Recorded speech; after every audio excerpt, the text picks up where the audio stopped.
Plonge dans l'art de la nuance, là où les pensées s'entremêlent. Des teintes subtiles à découvrir, Nuance, c'est ton rendez-vous avec la réflexion. Un balado par et pour les jeunes adultes, à l'intérieur duquel des conversations nuancées en matière de diversité et d'inclusion prennent place. Le balado Nuance, c'est différentes perspectives et les subtilités qui les accompagnent. C'est une balade auditive dans la complexité des idées, une réflexion profonde et un dialogue ouvert invitant les auditeurs à élargir leurs horizons.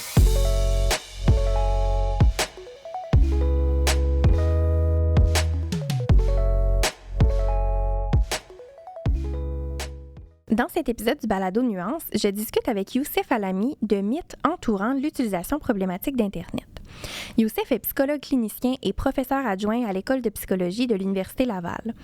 Avant de se lancer dans une carrière académique, il a travaillé en tant que psychologue clinicien au Centre de réadaptation en dépendance de Montréal. Ses travaux de recherche portent sur les facteurs affectant la sévérité des problèmes associés à divers comportements potentiellement addictifs, tels que l'utilisation de substances psychoactives, dont l'alcool, ainsi que les jeux de hasard et d'argent ou les jeux vidéo.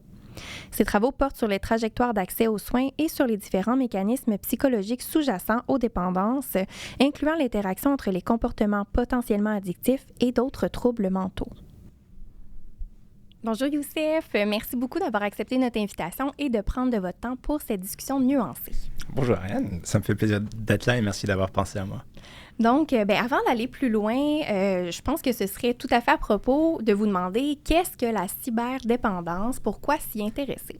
Bon, d'abord, j'aime beaucoup que vous formuliez cette question de cette manière-là parce qu'une discussion que j'ai souvent avec, que ce soit des personnes dans les milieux de santé, que ce soit avec des amis, avec des personnes dans la population générale et même avec des journalistes des fois, c'est que j'essaie de leur dire « arrête de me parler de cyberdépendance ». OK. Pourquoi? Parce que cyberdépendance, techniquement, ça nous amène à concevoir la problématique comme quelque chose que ce n'est pas nécessairement.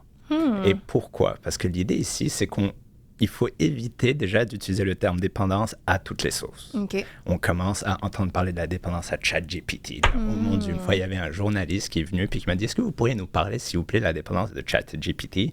J'ai envoyé des articles qui précisaient qu'on ne peut pas nécessairement parler de dépendance dans ces cas-là. Okay. Et j'ai jamais entendu parler du journaliste après, peut-être parce que ça, c'était pas très ça répondait peut-être vendeur pas aux attentes, comme message à ce moment-là. Donc, le terme qui serait à privilégier, notamment quand on parle, par exemple, d'utilisation des écrans, réseaux sociaux, puis ces enjeux-là, ce serait plutôt utilisation problématique d'Internet. OK, utilisation problématique. C'est moins vendeur que cyberdépendance. Ça se dit moins bien. Ça se dit moins bien. Mais techniquement, pour le moment, du moins, il y a la catégorie des dépendances, puis il y a la catégorie de certains comportements qui vont être plus compulsifs ou autres. Puis ça, on va avoir tendance à en parler davantage comme utilisation problématique d'Internet. Par contre, il y a un seul comportement qui pourrait vraiment être qualifié comme étant une dépendance en soi et qu'on a tendance à mettre dans la catégorie d'utilisation problématique d'Internet, et c'est la dépendance aux jeux vidéo. OK. Donc ça, on va pouvoir peut-être en parler un peu plus plus tard. Parfait. Mais donc, c'est ça. Donc, utilisation problématique d'Internet, on va avoir cette idée que il peut y avoir une perte de contrôle par rapport à l'utilisation de certains, que ce soit le téléphone, des ordinateurs, des jeux vidéo ou autres, mais l'idée ici, et ce qui est particulièrement peut-être difficile à cibler spécifiquement, c'est que peut-être que vous avez un téléphone, en tout cas j'en ai, peut-être que vous avez une télévision chez vous, pas tout le monde en a, mais peut-être que vous voyez au moins des vidéos sur YouTube, sur votre ordinateur.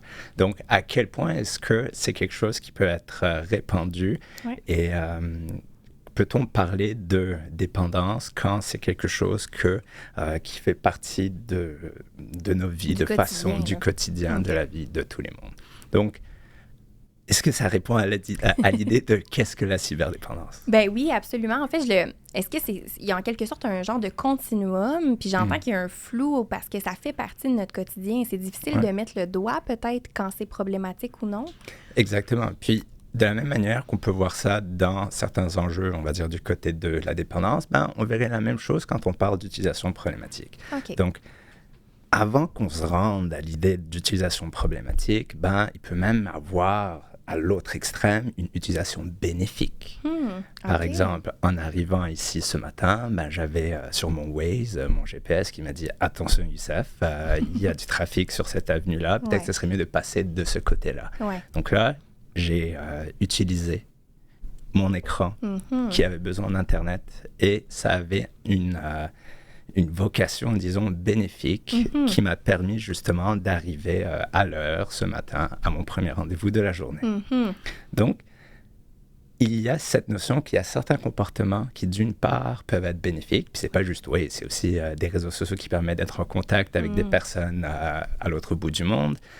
Pendant la période de la COVID, où est-ce que les gens devaient rester enfermés chez eux, il fallait trouver d'autres moyens de pouvoir maintenir des relations sociales qui sont un besoin, rappelons, psychologique de base et fondamental. Tout à fait. Donc, il y a des contextes où est-ce que une utilisation des écrans peut effectivement être bénéfique. Puis, pour se rendre, on va dire, au stade ou dans une catégorisation ou un niveau plus problématique, il y a quelque chose qu'il faut garder en tête, c'est que l'effet d'un écran, l'effet d'un comportement, c'est pas juste l'écran. C'est pas juste moi. Il y a une interaction entre l'individu, le produit, donc l'écran, et le contexte. Donc le rôle de l'environnement. Le rôle de l'environnement. Donc l'environnement, ça peut être qu'on est en pandémie, comme ça peut être que je vis dans une société où est-ce que tout le monde dans mon entourage communique à travers les réseaux sociaux. Donc il peut y avoir des normes sociales, il peut y avoir des habitudes dans mon réseau social à moi, sans pour autant que ce soit toutes les personnes de mon âge, mais du moins dans mon réseau à moi. Et ces différents facteurs peuvent venir influencer à quel point est-ce qu'une utilisation sera problématique ou non. C'est intéressant ça. Comme quoi, en fait, d'une personne à une autre qui pourrait avoir une utilisation similaire d'un outil, par exemple, pour une personne, ça pourrait être jugé problématique, alors que pour une autre, non. C'est exactement ça. Donc, deux personnes qui vont avoir, on va dire, utilisent le même réseau social à la même fréquence, dans le même contexte, il peut aussi peut-être avoir l'une de ces personnes-là qui a comme une vulnérabilité au niveau de l'anxiété sociale, au niveau de la dépression. Puis là, soudainement, l'utilisation de cet outil-là n'a pas la même fonction. Puis quand elle n'a pas la même fonction, ça vient jouer sur les émotions. Et ce qu'on remarque, c'est que tant au niveau des dépendances qu'au niveau de, par exemple, l'utilisation problématique d'Internet, quand on est dans une situation où est-ce que je participe à cette activité pour gérer mes émotions, plus de risques que ce soit problématique. C'est intéressant, la notion de fonction aussi, parce qu'on le nommait tout à l'heure, faut quand même prendre en considération que dans la société dans laquelle on vit, la plupart des outils vont être utiles. On nommait tout à l'heure Waze, Google Maps, on s'en sert pour le travail, pour communiquer, rester en contact. Mais quand on parle des jeux vidéo, par exemple, là, est-ce que, en fait, ça peut être plus ardu peut-être pour quelqu'un de l'externe de voir la fonction utile de... Merci pour cette question, parce que j'aurais quelque chose justement d'important à dire là-dessus. Puis c'est drôle qu'on en parle parce que je n'avais pas nécessairement l'intention de sauter là-dedans. Donc, il y a quelque chose que, donc, les jeux vidéo, non seulement c'est particulièrement populaire ou c'est plus populaire chez les personnes plus jeunes, mais je vais, pour un petit moment, faire une petite parenthèse sur le sujet, on va dire, de l'exercice physique. Il y a des personnes qui vont nous dire que je suis dépendant à l'exercice. Et ça, c'est un autre sujet, un autre thème pour une autre fois, mais... comment est-ce qu'on évalue une dépendance? Souvent, on va avoir des questions comme on a besoin de participer de plus en plus à cette activité pour avoir le même effet. On va avoir des questions comme j'ai du mal à réduire le temps que je consacre à cette activité. Donc, quand je pense à l'alcool, si j'ai besoin de plus en plus de verres d'alcool, il y a de la tolérance, ça peut avoir des effets au niveau de mon foie, au niveau de ma santé mentale et autres. Si on pense à l'exercice physique, c'est peut-être normal que si je vais au gym pour la première fois, que mon haltère, elle fasse 5 livres, ensuite 10 livres, 15 livres. Certains appelleront ça de la tolérance. Par contre, au contraire, c'est un signe que je développe de la force et que peut-être que mon état de santé est en train de s'améliorer. Quand on pense à des athlètes professionnels, plusieurs entraînements par semaine, on ne peut pas juste choisir à n'importe quel moment de ne pas se pointer à notre rendez-vous. Donc, est-ce que cette personne-là a de la difficulté à réduire son temps consacré au niveau de l'activité sportive? Ouais, c'est intéressant. Elle coterait comme étant dépendante. OK. Par contre, revenons aux jeux vidéo. Saviez-vous qu'il y a aussi des athlètes professionnels? De jeux vidéo? De jeux vidéo. Ah oui? Non. D'accord, parfait. Donc, il y a cette notion où est-ce qu'il y a vraiment des équipes. Des fois, ça peut être des équipes de 5, des fois, c'est des équipes de 2. Puis, il y a des entraînements. OK. Puis, sur une base régulière. Il y a des compétitions à l'international. OK. Puis, il y a des sponsors qui donnent des millions et des millions et des millions de dollars, puis d'autres. Puis, c'est particulièrement populaire en Asie, mais on voit ça un peu partout dans le monde. OK. Puis, donc, même les jeux vidéo peuvent être organisés, structurés autour d'une activité professionnelle. Ouais. Est-ce que ces personnes-là vont coter comme étant dépendantes? Oui, c'est intéressant. Alors, parce qu'on peut penser qu'elles s'y adonnent beaucoup, là, de manière fréquente, plusieurs heures par jour. Fréquente, régulière. Elles veulent s'améliorer, donc elles s'entraînent davantage. Elles développent des stratégies, donc elles y pensent régulièrement. C'est pas la même chose dans ce contexte-là que si je pense constamment à quand sera ma prochaine consommation d'alcool. Ouais. Là, on est dans « je pense constamment », ça occupe mon esprit à une vocation professionnelle. OK. Puis, justement, avec des collègues, on est en train d'essayer de développer une étude où est-ce qu'on va tenter de comprendre, à travers le DSM, qui est une manière de diagnostiquer des maladies de santé mentale, et la classification internationale des maladies, qui est celle généralement utilisée par l'OMS, l'Organisation mondiale de la santé, les deux parlent de jeux vidéo, mais de manière différente. Ah, OK. Donc, est-ce qu'il y a une manière d'en parler qui est plus propice au surdiagnostic, alors qu'une autre qui serait plus propice à vraiment comprendre la détresse qui est associée à une participation excessive dans cette activité? Oui, c'est intéressant. Donc, un peu la morale de l'histoire, disons, là-dedans, c'est que ce soit jeux vidéo, que ce soit réseaux sociaux, que ce soit Waze, c'est pas la fréquence, c'est pas nécessairement la quantité. Ça va être pourquoi est-ce que je le fais et quel impact est-ce que ça peut avoir sur ma santé mentale. Oui. Ça se restreint pas finalement à une question, comme vous le nommez, de fréquence. On n'est pas dans les chiffres, mais c'est vraiment au niveau de la fonction. Puis c'est problématique si ce l'est pour moi dans une sphère de ma vie, possiblement. Là. Exact. Okay. Puis une manière que certains chercheurs ont tenté de un peu nuancer cette notion de fréquence, c'est que quand je vous demande combien d'heures est-ce que vous passez, que ce soit à jouer à des jeux vidéo, que ce soit sur les réseaux sociaux, je vais tenter de distinguer les deux. Okay. Je vais dire à quelle fréquence et combien d'heures est-ce que vous passez vraiment pour des raisons qui vous font du bien. Pour le travail, parce que vous avez besoin de planifier le souper de la fin de semaine avec des amis. Et combien d'heures est-ce que vous passez alors que vous devriez peut-être être en train de faire autre chose, que ce soit faire votre travail, que ce soit en train d'étudier ou autre. Donc, cette notion de fuite, cette notion de j'évite de faire ce que je suis supposé faire et que je passe à ce moment-là du temps sur les réseaux sociaux ou jeux vidéo, ça peut être déjà une première manière de distinguer cette notion de fréquence et de quantité. Donc, à quel besoin ça répond aussi en quelque sorte? Là? C'est exactement ça. Puis cette notion de besoin, c'est pas moi, en regardant quelqu'un qui participe à une activité, qui vais pouvoir deviner, savoir quel est le besoin de la personne. Donc, ça prend d'une part l'habileté de la personne à se demander pourquoi est-ce que je participe à ça. Puis des fois, il y a certaines personnes qui le font par automatisme sans nécessairement savoir pourquoi. Donc, engager une communication avec la personne peut l'aider à elle-même, des fois, à prendre conscience des besoins qui l'amènent à participer à de telles activités. Oui, c'est intéressant. Je vais peut-être déjà trop loin, mais comme il y a une cloche d'alarme à un moment donné, que ça vienne de la personne ou de l'entourage qui peut s'inquiéter, par exemple, pour l'utilisation d'Internet ou qui pourrait là, justement dire, de mon œil externe, je pense que, puis ouvrir le dialogue finalement. Là. 100%. Ouvrir le dialogue. La cloche externe venant d'une autre personne, si je peux encore peut-être apporter une certaine nuance là-dessus, c'est qu'on remarque aussi que des fois, par exemple, les parents des plus jeunes ont des fois tendance à diaboliser certains comportements, voir certains comportements comme étant plus graves qu'ils ne le sont réellement. OK.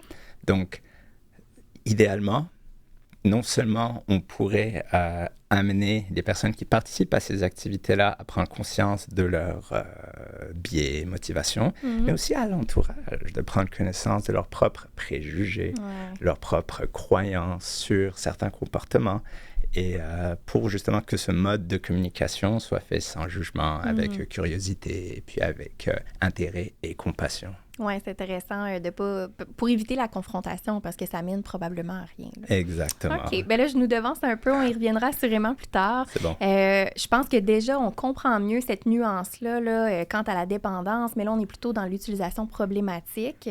Ouais. Je verrai à utiliser ce terme-là pour la suite de l'entretien. Donc là, maintenant, vous êtes expert de votre domaine, c'est évident. C'est donc dire que vous connaissez bien les dépendances, mais aussi l'utilisation problématique d'Internet. Avant de développer votre expertise, c'était peut-être pas le cas. Vous aviez peut-être des conceptions erronées, vous aussi, en lien avec ça. Je serais intéressée peut-être d'en entendre une sur le sujet. Oui. Alors, conception erronée au niveau de l'utilisation problématique d'Internet, c'est d'une part le fait que plus on passe de temps là-dessus, plus c'est un problème. Ouais. Et une manière de ce qui m'a permis de petit à petit revoir cette vision, c'est de faire le lien entre la fréquence et le temps et d'autres indicateurs comme santé mentale. Okay. Et on remarque que ce n'est pas nécessairement parce que quelqu'un passe beaucoup de temps que cette personne va mal.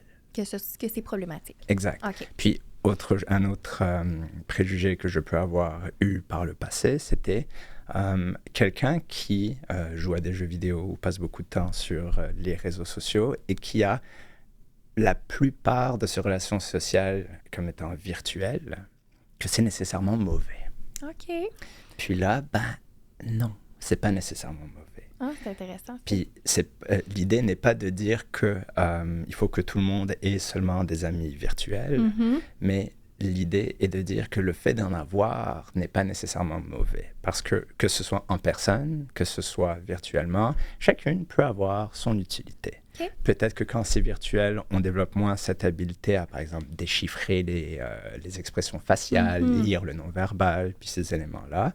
Mais reste qu'il peut quand même y avoir quelque chose de nourrissant dans une relation amicale ou autre, virtuelle. OK. Puis diriez-vous que votre conception, que ce soit tant dans le cadre de votre pratique clinique que de vos travaux de recherche, a évolué au courant des dernières années parce que, voilà 10 ans, peut-être que ça n'avait pas une prévalence aussi importante dans la société que tout ce qui est les outils technologiques, les jeux vidéo possiblement? Oui.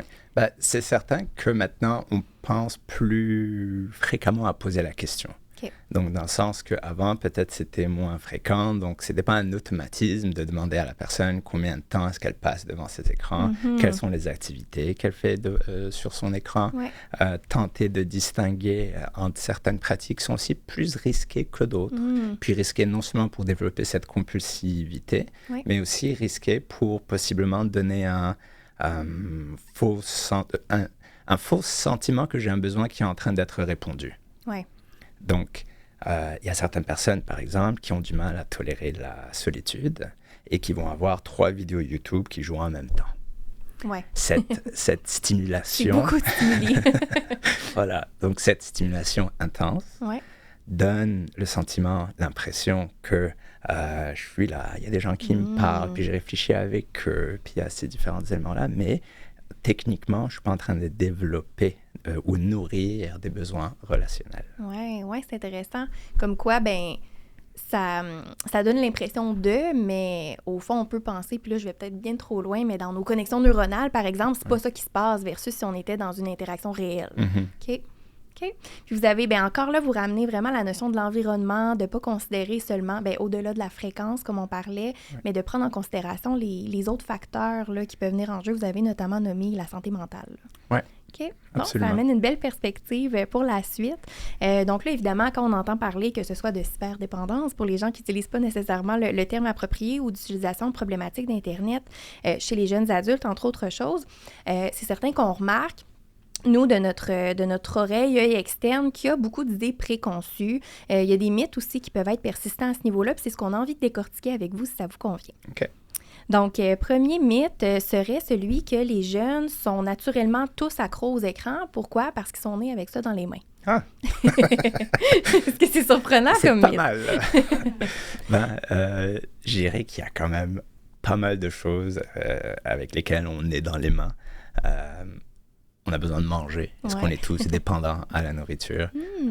On a besoin de relations sociales. Est-ce qu'on est tous dépendants à nos relations sociales? On a besoin d'amour puis d'affection. Est-ce que tout le monde aurait une, puis là je mets des grosses guillemets, dépendant affectif? Donc, c'est pas parce que quelque chose fait partie intrinsèque de la société qu'on va nécessairement en devenir dépendant. Puis, par contre, ce que ça peut faire, c'est que les personnes plus jeunes, elles seront plus habiles, elles seront plus à l'aise de naviguer, d'utiliser ces différentes plateformes. Et peut-être que là, les personnes avec plus d'expérience de vie auraient plus à apprendre des plus jeunes plutôt que de dire ou de juger ou d'avoir des présuppositions sur leurs habitudes. Il faut voir l'envers de la médaille aussi. C'est exactement ça. Oui, mais je pense que ça s'en prenait pas plus pour déconstruire celui-là. Donc, peut-être un mythe en lien avec celui-ci, là, comme quoi, justement, l'utilisation problématique d'Internet, ce serait un problème d'adolescents, d'enfants, de plus jeunes, et non un problème d'adultes. Ma mère n'aimera pas que je parle d'elle ici, mais moi qui... refuse, mais j'utilise pas TikTok et puis Instagram. Ma mère, oui. Puis ça la frustre parce qu'elle veut constamment me partager des choses là-dessus. Ça fonctionne juste pas. Puis ça fonctionne juste pas. Puis elle essaye de m'inciter à me lancer là-dedans. Puis je lui dis, maman, ça m'intéresse pas, désolé. Mais il existe des personnes, disons, plus âgées qui peuvent aussi passer plusieurs heures sur ces réseaux, que ce soit TikTok, Instagram, vidéo, YouTube et toutes sortes de différentes activités en ligne. Ça nous amène à pas, justement, classifier ça comme un problème en lien avec une génération en particulier. Mais encore là, ça nous ramène aux besoins. Là. À quel besoin ça peut répondre chez elle? Possiblement de connecter avec vous, entre autres choses, parce qu'elle voit quelque chose, ça lui fait penser à vous. Donc, de voir au-delà de ça, finalement. Là. C'est exactement ça. Donc, on peut penser que même les jeunes adultes, les personnes plus âgées peuvent possiblement avoir une utilisation qui serait problématique. Absolument. D'accord. Un autre mythe qui est quand même super intéressant quand on va parler de dépendance en général, là, dans notre cas d'utilisation problématique d'Internet, on va dire qu'une personne va le devenir ou va avoir une utilisation dite problématique parce qu'elle est faible ou paresseuse. Puis, effectivement, c'est quelque chose qu'on entend et que je trouve désolant, mais à tellement d'égards, parce que, d'une part, ça a tendance à mettre la faute sur l'individu, sur la personne. Et ce qu'on sait, c'est que oui, peut-être la personne peut avoir des vulnérabilités, comme on parlait de santé mentale, anxiété, dépression. La personne peut peut-être jouer ou passer trop de temps sur les écrans pour gérer ses émotions. Mais n'oublions pas qu'il y a des compagnies privées avec des intérêts financiers puissants qui passent des milliards de dollars et je ne sais combien d'heures à se dire comment est-ce que je peux accrocher le cerveau de cette personne encore plus. Puis là, on parle du produit. Donc, le produit joue aussi un rôle important dans le fait d'augmenter le risque de dépendance ou d'utilisation problématique. Puis, on en a parlé aussi dans l'environnement. Puis l'environnement, il peut y avoir les normes sociales, il peut y avoir la réglementation autour du droit, disons, d'utiliser certains produits ou pas. Je ne vais pas entrer dans le débat de ce qu'il faut que ce soit 12 ans minimum, 14 ans minimum ou 18 ans minimum, mais ce type de réglementation affecte l'accessibilité d'une part, puis d'autre part, ça affecte aussi certains préjugés que d'autres peuvent avoir sur la pratique de ces comportements. Donc, supposons que des personnes pensent que participer à une certaine activité est mauvaise ou mal vue. La personne qui participe à cette activité risque de se sentir jugée, stigmatisée, et donc de le faire en cachette. Et plus je le fais en cachette, plus je suis à risque de développer des problèmes. Une utilisation problématique. D'utilisation problématique. C'est intéressant. Puis ça m'amène, on a parlé de, on va pas entrer là-dedans, mais justement de limiter à partir d'un certain âge. Est-ce qu'on peut penser, puis là on sort un peu de notre public cible, mais par exemple, là, fin de l'adolescence, à l'école secondaire, d'interdire quelque chose, d'interdire l'utilisation, par exemple, du téléphone. Est-ce qu'on peut penser que ça va donner peut-être encore plus envie de l'utiliser par la suite? Donc, pour certaines personnes, ça peut. Okay. Puis pour donc avoir un genre d'effet rebond, où est-ce qu'une fois que finalement j'ai accès, il faut que j'aille rattraper tous les messages que j'ai ratés, toutes les vidéos que j'ai ratées pour rester à l'affût de ce qui se passe. Est-ce que ça va être le cas pour tout le monde? Je le doute, mais il y a certaines personnes pour qui justement c'est ce qui risque de se produire. Puis il y a aussi cette notion de, c'est quoi le message qu'on envoie quand on dit tout ça, c'est mauvais. D'accord, il ne faut pas que ce soit une distraction pour l'école et pour le travail, mais d'en venir à dire que c'est un produit qui en soi est nécessairement dangereux, il faut pas que ce soit un message qui est envoyé ou transmis quand on dit c'est interdit. Oui, je comprends. C'est pas aussi simple que de dire c'est bon ou c'est mauvais. Puis là, on juge que c'est mauvais, donc on ne peut pas l'utiliser. Exactement. Dans ce contexte, il y a ça aussi. Exactement.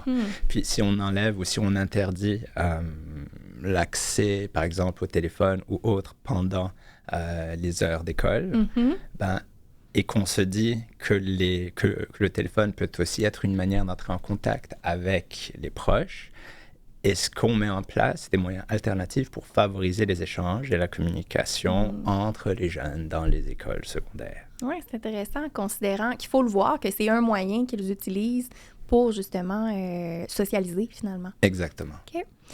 On a effleuré un peu cette notion-là de... quand je ne l'ai pas utilisé pendant un certain temps, de rattrapage, j'ai envie d'aller flirter avec ça, le FOMO, Fear of Missing Out, le fait d'avoir peur de manquer quelque chose, que j'ai l'impression qu'on peut peut-être plus vivre justement avec les réseaux sociaux. Par exemple, on parlait d'Instagram tout à l'heure, on sait qu'il y a des gens qui peuvent publier des publications qui vont être éphémères. Donc, si je ne vérifie pas à toutes les 24 heures, j'ai peut-être manqué quelque chose d'important. Ouais. Comment ça se vit? Est-ce que ça peut contribuer à rendre l'utilisation problématique, le fait d'y aller périodiquement pour être sûr de rien manquer? Ça peut certainement contribuer à rendre l'utilisation problématique. Puis là, ça jouerait sur cette notion de ça, non pas ça m'obsède, mais ça habite mon esprit de façon régulière et, on va dire, permanente tout au long de la journée. Quand ça habite mon esprit de cette manière-là, plus probable que justement que ça devienne quelque chose de problématique. Puis là, à se demander, la question à se demander, c'est pourquoi est-ce que j'ai tant besoin? Est-ce que c'est parce que dans mon réseau, tout le monde en parle? Est-ce que dans mon réseau, tout le monde valorise ce type, on va dire, d'information, où c'est le sujet de l'heure que tout le monde discute? Puis je veux faire partie de cette conversation. C'est quoi le besoin? Faire partie de la gang. Donc, si c'est ce besoin-là qui vient animer ma compulsivité à vouloir vérifier, prends une pause, on se demande quel est mon besoin, est-ce vraiment la manière de répondre aux besoins, est-ce qu'il existe une autre manière de répondre à ce besoin-là pour petit à petit se détacher ou réduire le risque de développer une utilisation problématique. Oui, super belle nuance, puis on y reviendra quand on sera plus dans notre la discussion sur les pistes, les stratégies. Puis en même temps, encore là, pour revenir au fait qu'on parlait de mettre l'accent sur la personne, comme quoi c'est sa faute, là, on nommait qu'elle était faible ou paresseuse, vous avez encore amené l'environnement, mais encore plus la grosse machine qu'est toute cette industrie sur laquelle, le seul pouvoir qu'on a, en fait, c'est de s'engager avec un outil ou non. Parce qu'une fois qu'on s'y est engagé, il y a comme une loupe, en fait, là, puis je m'exprime peut-être pas bien à ce niveau-là, mais qui fait en sorte que ça peut être difficile pour l'individu de prendre ce pas de recul-là. En effet. Puis, donc, comme le fait qu'il y ait, par exemple, des vidéos à durée courte, fait que c'est comme si j'ai cette stimulation répétée, comme un petit shot de dopamine, encore et encore et encore et encore. Puis ça peut venir renforcer un comportement, d'une part, mais aussi le fait que quand on pense que aussi les personnes plus à risque de développer des problèmes le font pour des raisons de gestion émotive, quand on pense à quelqu'un dans un état dépressif, quelqu'un qui vit de la tristesse, quelqu'un qui essaie de se couper de ses émotions, on imagine quelqu'un qui a un niveau d'activité bas. Puis là, on a non seulement de la stimulation avec des vidéos répétées, mais aussi maintenant, ça fait en fait quelques années déjà qu'il y a certaines vidéos qui vont chercher à nous stimuler le plus possible. Donc, non seulement il y a quelqu'un qui est en train de parler, mais en plus, il y a de la musique joviale qui joue derrière. Et en plus, il y a une deuxième vidéo qui n'a absolument rien à voir avec ce que la personne est en train de dire, mais qui est en train de jouer en bas, comme Subway Surfers, une sorte de jeu qui est stimulant, puis qui est entraînant. Et donc, pendant que moi, supposons, je suis en train de faire mon stream ou ma diffusion, il y a une vidéo de Subway Surfers qui joue en bas. Simultanément, simplement pour capter mon attention. Puis c'est un peu ça, en fait, cette grosse machine, je ne saurais comment l'appeler autrement, mais se battre un peu pour notre attention, finalement. C'est exactement ça. Et puis dans ce contexte-là, de l'attention, c'est l'argent. Puis de la participation dans ces activités-là, c'est des publicités qui peuvent être vendues, des données qui peuvent être vendues. Puis donc, notre attention devient de l'argent dans ce contexte. Puis, en fait, je pense que c'est important de nommer tout ça parce que ça amène vraiment une autre perspective, de ne pas seulement mettre la responsabilité sur l'individu, puis sans aller dans les discours défaitistes, mais c'est à se demander parfois, en fait, pour ces compagnies-là, on est le produit en quelque sorte, parce que nous, on consomme, c'est gratuit, avoir un compte Facebook, consulter ces vidéos-là, mais à quelque part, eux font de l'argent avec ça, avec notre attention qu'on leur donne si précieusement. Là. 100%. Super belle nuance et perspective. Donc, maintenant qu'on a mis ça de côté, puis ça, je le trouve intéressant, surtout avec ce qu'on mentionne depuis le début, pour s'en sortir, pour arrêter, éviter d'avoir une utilisation problématique, une personne devrait complètement éviter les écrans. Si c'était vrai, personne ne s'en remettrait parce qu'on ne peut pas éviter les écrans complètement. C'est pratiquement impossible. C'est pratiquement impossible, surtout dans notre société d'aujourd'hui. L'idée ici, c'est qu'on peut tenter de faire comme un bilan de quelles sont mes habitudes, fréquence, contexte, ces éléments-là, puis pourquoi est-ce que je le fais. Puis cette notion des histoires qu'on peut entendre des fois, où est-ce que par exemple, il va y avoir des jeunes adultes, 18-19 ans, qui jouent, entre guillemets, trop aux jeux vidéo. Les parents ne sont pas contents, ils vont confisquer, que ce soit la console, l'ordinateur, le téléphone. Est-ce que la personne est guérie? Soudainement, on lui a enlevé ça, la personne, elle est guérie. Non. On peut penser qu'elle y pense encore. Non seulement elle y pense encore, mais elle va trouver des alternatives. Elle va aller à la bibliothèque qui a de l'Internet gratuit.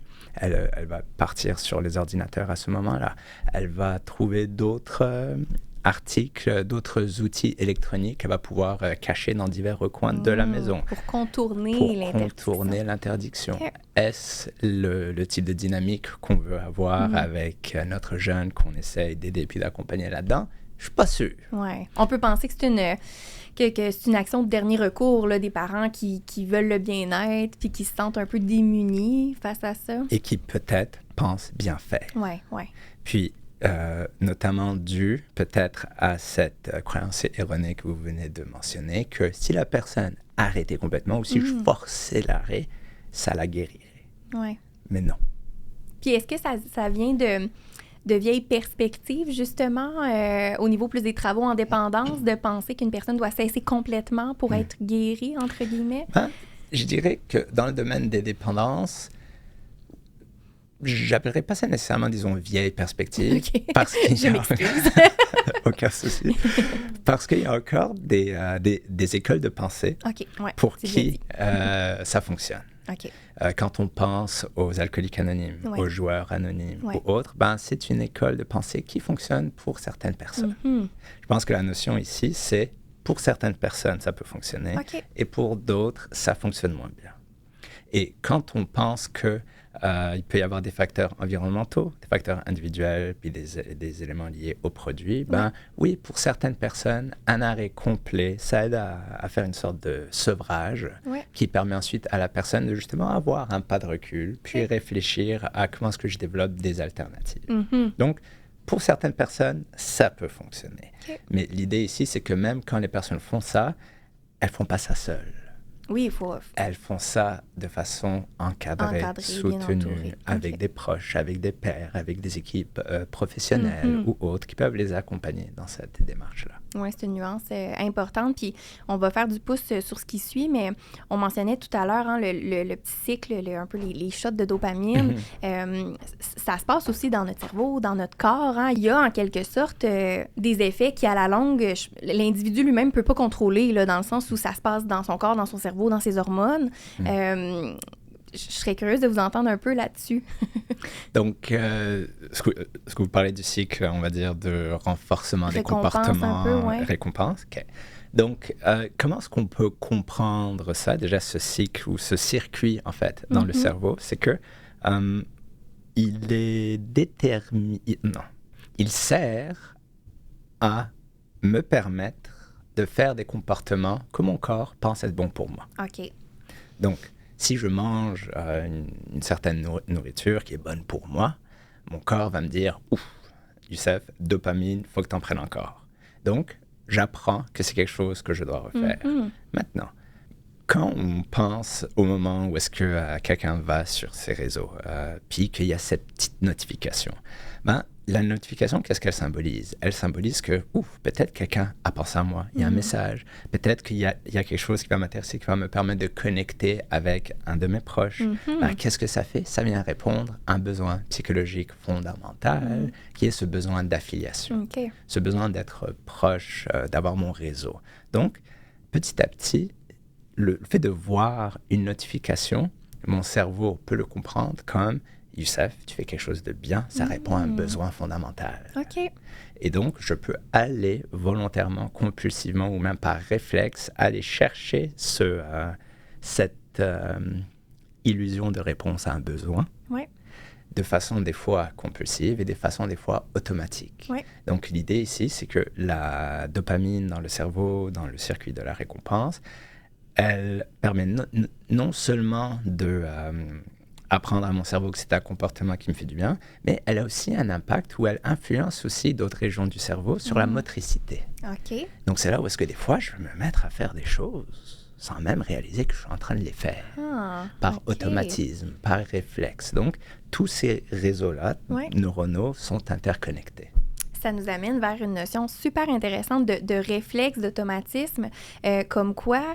une personne pourrait ne pas être consciente, finalement. T'sais, depuis tout à l'heure, on parle d'un individu qui serait éclairé, qui prendrait ce pas de recul-là, mais avant d'en arriver là, ça se peut qu'on soit même pas conscient qu'on a une utilisation problématique. Exactement. Puis non seulement qu'on soit pas conscient qu'on a une utilisation problématique, mais aussi le fait que des fois, je sors mon téléphone, je mets mon petit mot de passe ou ma reconnaissance faciale. Puis, à la base, ce que je voulais, c'était vérifier mes courriels, mettons. Puis là, je réalise que ça fait 5 minutes que je suis dessus, puis je suis rendu sur Instagram. Puis ça, c'est des histoires qu'on entend, des gens qui, une fois que, on va dire, la séquence de mouvements est mise en marche, l'étape 2, 3, 4 de la séquence, elle se fait de façon automatique, où est-ce qu'on ne réalise même pas qu'on est dans l'engrenage. C'est vraiment intéressant. On pourrait faire le parallèle. Des fois, on passe d'un point A au point B en voiture, par exemple. Puis on a l'impression de ne pas se souvenir qu'on a fait le trajet parce que c'est tellement automatisé. Exactement. OK, super intéressant. Puis ça explique, je pense, le réflexe que certaines personnes peuvent avoir quand le téléphone est à proximité, de toujours le saisir. Hein? On fait une tâche, on sait qu'idéalement, on se concentrait 50 minutes. Après, on prendrait une pause. Mais non, hein, ce réflexe-là, puis le nombre de fois qu'on peut le prendre dans une heure... 100% d'accord avec vous. Puis je le remarque aussi chez moi que quand je travaille sur mon ordinateur et j'essaie de me concentrer à rédiger un article ou autre, si mon téléphone est en train de charger à côté de moi, je le consulte tellement plus fréquemment que il est simplement hors de mon champ de vision. Tout à fait. Des fois, quelque chose d'aussi, on va dire, banal ou simple que ça peut aussi faciliter on va dire... régler l'influence des distractions. Oui, parce que c'est une question un peu de régulation, d'autorégulation, de se donner les outils finalement pour éviter de le prendre à tout instant. Exact. C'est intéressant, ça peut faire partie des stratégies de le mettre hors de notre champ de vision. Il y en a qui vont dire à l'extérieur de la chambre à coucher pour pas l'utiliser avant de se coucher, mais ça reste une stratégie parmi d'autres qui peut être intéressante. Absolument. OK. Ce qui nous mène justement, quelqu'un qui aurait ce souci-là de se dire, je pense que justement, je prends un pas de recul, je considère avoir une utilisation peut-être pas problématique, mais qu'il y a quelque chose à faire, puis je me soucie justement de mon niveau d'utilisation d'Internet et technologies. quelle stratégie cette personne-là peut mettre en œuvre pour favoriser d'abord et avant tout, avant même d'aller plus loin peut-être et consulter, mais une relation qui serait saine aux écrans? Est-ce que c'est possible Absolument. à l'époque où on vit d'avoir une relation saine? Ben, absolument. Donc, la première chose, puis on en a déjà glissé un mot, c'est pour certaines personnes, elles sont peut-être même pas conscientes que c'est peut-être un problème. Ouais. Donc, étape numéro 1, ou j'ai envie de dire étape 0, c'est vraiment tenter de dresser un bilan de ses propres activités. Il y en a qui vont faire ça avec un papier, avec une feuille Excel ou autre, mais il y a aussi toutes sortes de téléphones déjà qui nous permettent de voir combien d'heures on a passé sur telle ou telle activité. Oui, ça peut faire peur, ça, des fois. Dans la dernière semaine, ça peut faire peur. C'est rassurant quand on voit que sur les 4 heures par jour, 2, c'est Waze. Oui. Donc, il y a aussi cette idée où est-ce que c'est pas juste, encore une fois, fréquence d'heures, mais aussi d'aller creuser sur... Analyser un peu. Il faut analyser un peu. Il faut voir vraiment, quand je vois que j'ai passé 2 heures sur Instagram par jour, est-ce que c'est quelque chose avec lequel je suis à l'aise? Est-ce que je me raconte l'histoire que pour moi, Instagram est une manière de connecter aux gens et de répondre aux messages? Est-ce que c'est vrai que sur les 2 heures, j'ai utilisé ces 2 heures-là pour envoyer des messages? Ou est-ce qu'il y avait autre chose que je faisais? Donc, étape numéro 1, pour tenter d'avoir ce recul et cette réflexion critique sur ses propres habitudes, dresser un bilan. Oui, parfait. Pour ensuite mettre le doigt sur quels sont mes besoins et pourquoi est-ce que je participe à ces activités-là. Est-ce que ces activités-là répondent réellement à mes besoins? Peut-être que Instagram, oui, plus que YouTube. Peut-être que, en fait, toutes mes heures passées sur YouTube, c'était des recettes de je ne sais quoi que je fais chaque soir, les 30 minutes, puis ça va. Puis je suis à l'aise avec. Donc, ce sont des... réponses qui appartiennent à chaque personne individuellement. Celle pour moi va être différente de la vôtre. Et donc, dans ce contexte-là, ça prend une réflexion, une introspection sur ses habitudes qui, des fois, est difficile à faire seul. Mais donc, des fois, d'en parler avec quelqu'un qu'on sait ne va pas porter un jugement sur nos habitudes peut aider à avoir cette réflexion plus critique, nuancée sur nos propres habitudes. OK. Une fois que je mets le doigt sur quels sont les types de comportements avec lesquels je suis à l'aise, quels sont les types de comportements avec lesquels je suis moins à l'aise, qu'est-ce que je peux faire pour réduire la proportion de ces comportements-là avec lesquels je suis moins à l'aise? Et il y en a qui sont... si je sais que moi, en tant qu'individu, je suis déjà... je suis prône à la distraction, ça me prend, il faut que j'élimine les stimuli de mon environnement. Si au contraire, je sais que je suis quelqu'un qui a du mal à tolérer la solitude, l'ennui, est-ce qu'il y a des proches ou autres à qui je peux faire appel pour m'aider ou pour m'accompagner lors de ces moments-là? Donc, encore une fois, en fonction des fonctions ou des besoins individuels, les stratégies peuvent être adaptées en fonction de l'individu. Ou encore par rapport à quelqu'un qui est susceptible à la distraction, enlevons les notifications. Oui, ne serait-ce que ça. Hein? Ne serait-ce que ça. Donc, pour certaines personnes, ça peut les aider. Et pour d'autres, elles ne sont même pas affectées par les notifications. Donc, ce que je n'aime pas, c'est les one size fits all. C'est ce que j'allais dire. Il n'y en a pas, finalement. Il n'y en a pas. Les sortes de règles qui s'appliqueraient à tout le monde, il n'y en a pas. Et la manière de comprendre ça, c'est de faire cet exercice introspectif sur à quel besoin ça répond chez moi. Les aspects qui sont plus, on va dire, universels, j'ai envie de mettre la responsabilité dans l'environnement à ce moment-là. Ou est-ce que c'est comme si on se dit, puis là je vais emprunter l'expression d'un collègue à qui j'ai parlé hier sur un autre domaine que j'ai trouvé qui était excellente. Puis je m'excuse à l'avance pour référer à la COVID encore, c'est comme si on en avait entendre reparler. Mais quand on parle de charge virale, donc supposons que je suis dans un milieu où est-ce que tout le monde a un certain virus. Même si je mets mon masque, même si je mets mes gants, même si je me désinfecte toutes les 2 minutes, je risque quand même d'avoir mon infection. De l'attraper. Donc, il y a des facteurs environnementaux que même si l'individu met toutes les bonnes pratiques imaginables en place, ça peut quand même amener à l'émergence d'une problématique. Et donc, pour réduire cette charge virale, il y a des enjeux plus environnementaux qui peuvent être mis en place. Oui, c'est une perspective très intéressante, comme quoi l'individu n'est pas seul là-dedans. Exact. C'est un peu un... Puis on peut le voir comme un problème à la base individuel, mais ça devient un enjeu collectif, finalement. 100%. OK, super bien nommé. Donc, puis c'est ça, j'entends qu'il y a on va se questionner à savoir qu'est-ce qui pourrait fonctionner pour nous ou non, mais déjà là, on parlait, de retrait physique, l'enlever, les notifications, mais il y a tout ce volet-là d'introspection. On y arrivera plus tard si on sent que malgré tout ça, on a besoin de soutien. Mais justement, on a parlé un peu des proches, de l'entourage.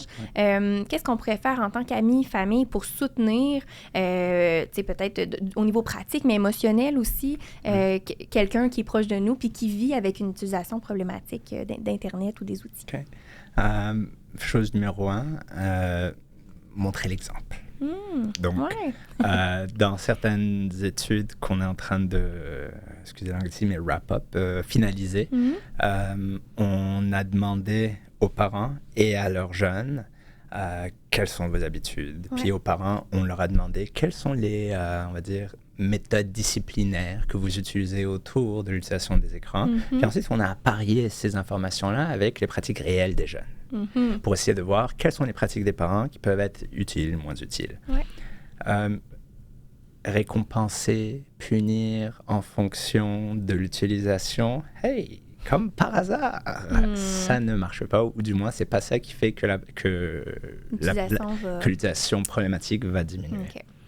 On remarque aussi que dans certains milieux, les écrans sont présents même lors des repas.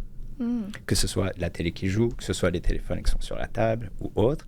Puis, quand ça fait partie des pratiques familiales, c'est aussi associé à une utilisation problématique chez les jeunes. C'est clair, c'est leur environnement. C'est leur environnement. Okay. On remarque aussi que plus il y a d'écrans dans la chambre à coucher, plus il y a une utilisation problématique.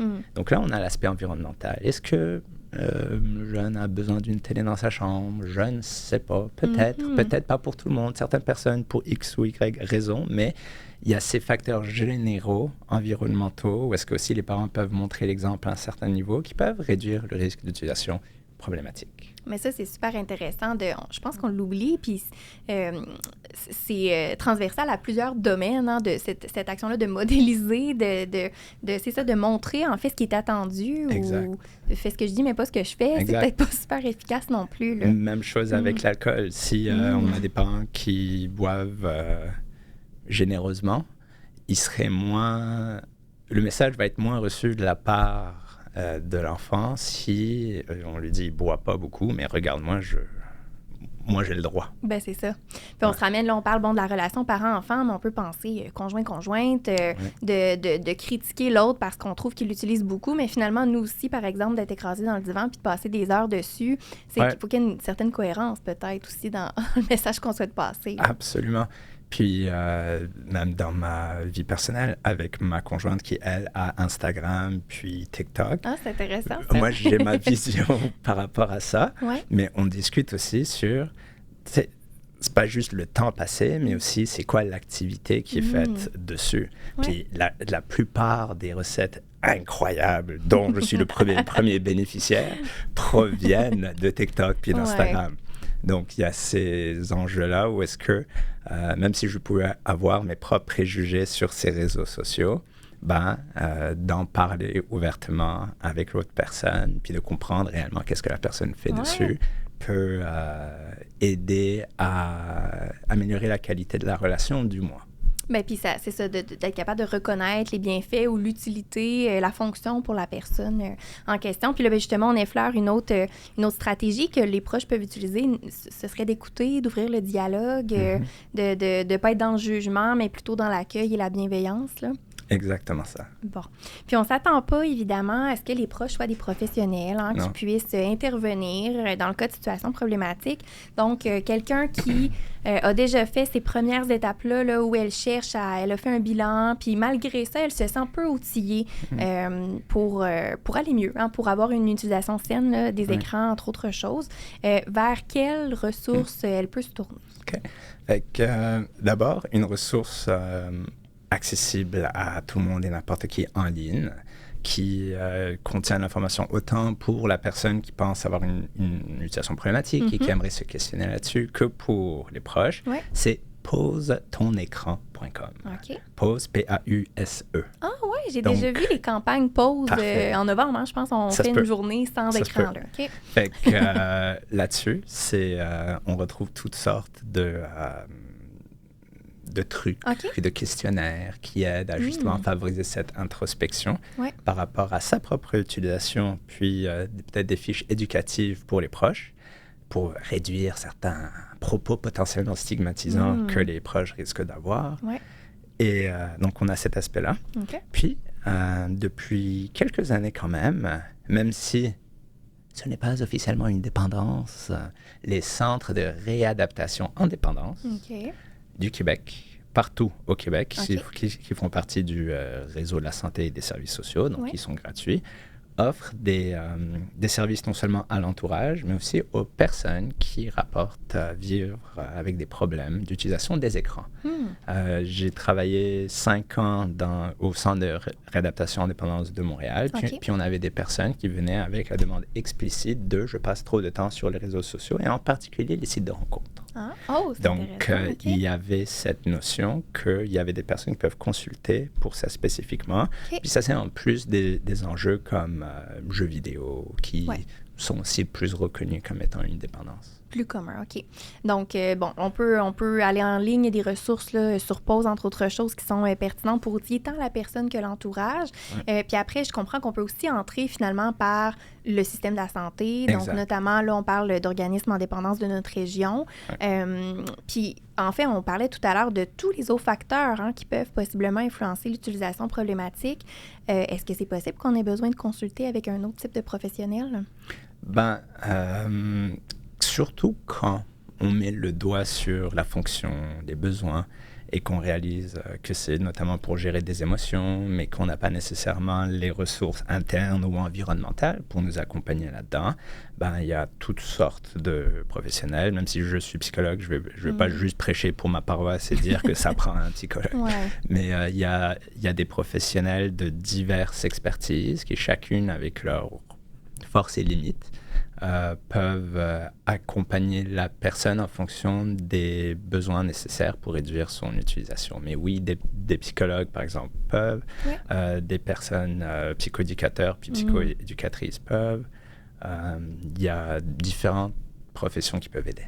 Mais c'est intéressant parce qu'on peut finalement, dans cette démarche-là, identifier qu'il y a peut-être autre chose qui ne va pas bien, puis de prioriser ça pour possiblement voir les effets après sur notre utilisation. Là. Exactement. Super. C'est un peu atypique, j'espère que je ne vous surprendrai pas, mais je pense que l'utilisation des outils technologiques en Internet, c'est une réalité qui est partagée par possiblement l'entièreté de la population. J'ai comme envie de vous laisser le micro ouvert pour la fin. Quel message vous souhaiteriez transmettre aux gens en général, peut-être sur une note un peu d'espoir, pas stigmatisante justement, en lien avec l'utilisation de ces outils-là? Est-ce que je vous prends en piège? Je vais y aller spontanément, puis je vous répondrai après de si j'ai été pris en piège ou pas. C'est bon. Mais ce qui me vient d'abord à l'esprit, c'est cette idée que c'est une partie intrinsèque de notre société. Donc, c'est pas parce que quelqu'un joue à des jeux vidéo, à un compte TikTok ou peu importe, que c'est nécessairement quelque chose de mauvais. Puis, chacun le fait pour ses propres raisons. Par contre, ce que j'inviterais peut-être la population générale à garder en tête, c'est qu'est-ce qui vous amène à participer à cette activité-là? La motivation. Est-ce que c'est pour se connecter? Est-ce que c'est pour gérer ses émotions? Est-ce que c'est à des fins lucratives pour un travail ou autre? Puis, quel effet ça vous fait lorsque vous n'avez plus accès à cet outil? Donc, est-ce que soudainement, vous vous sentez plus déprimé? Puis là, ça peut être un indice que, peut-être que c'était comme un baume, un genre de pansement que je mettais par-dessus pour gérer une émotion sous-jacente. Des fois, on a, j'ai oublié c'était quoi le terme spécifique, mais il y a certaines personnes qui vont être particulièrement offusquées quand une autre personne est sur son téléphone devant soi. Donc, ça peut être insultant. Puis, l'idée ici n'est pas de nécessairement prendre pour acquis que la personne sur son téléphone devant moi me manque de respect. Mais je peux aussi trouver moi-même une manière, on va dire, autonome et responsable d'exprimer mon désaccord ou mon désir que la personne met de côté son téléphone. Absolument. Et à l'inverse, la personne qui est dans un contexte social, qu'elle se demande, ou si elle doit sortir son téléphone, de dire « Excuse-moi, j'ai quelque chose d'important, il faut que je puisse y répondre. » Supposons que là, maintenant, on est en train de discuter, puis je me levais de nulle part pour prendre mon téléphone et parler dehors. Mm-hmm. Vous allez vous dire « Mais mon Dieu, Youssef, ou comme il me manque de respect, ça n'a pas de sens. » Mais si 5 minutes avant, je vous avais dit « Excusez-moi, j'attends un appel médical et ça se peut que mon téléphone sonne, si ça arrive, je risque de me lever. » Ça ne va pas vous offusquer autant. C'est clair. Donc, dans la communication, puis dans l'échange, un même comportement peut être interprété de telle ou telle manière. Donc, peut-être le message central que j'aimerais lancer là-dedans, c'est ne voyons pas un tel comportement en soi comme étant un problème ou un manque de respect ou autre, et de se demander quels sont mes préjugés par rapport à tel ou tel comportement, puis tout en gardant que peut-être mes préjugés sont différents de la personne en face de moi, d'établir un certain contact transparent et honnête avec la personne pour qu'on puisse s'entendre et sortir de là heureux. Toute cette ouverture qui transparaît dans le message. C'est ce qu'on espère, en fait, les gens qui auront pris connaissance de cet épisode-là, du contenu, pourront approcher cet enjeu-là avec une plus grande ouverture, peut-être de la bienveillance pour les gens qui les entourent. Mais quelle belle discussion. Merci infiniment, Youssef. Merci très pertinent, intéressant. Donc, un épisode qui nous a permis de déconstruire certains mythes en lien, non avec la cyberdépendance, mais l'utilisation problématique d'Internet, mais aussi d'explorer certaines pistes d'action pour favoriser son bien-être. Alors, suivez-nous sur nos différentes plateformes pour être à l'affût des nouveaux épisodes du Balado Nuance. À bientôt! Cet épisode du Balado Nuance est propulsé par la Fondation TELUS en collaboration avec le Comité québécois pour les jeunes en difficulté de comportement. Nous remercions chaleureusement nos précieux partenaires sans qui ce projet ne pourrait perdurer.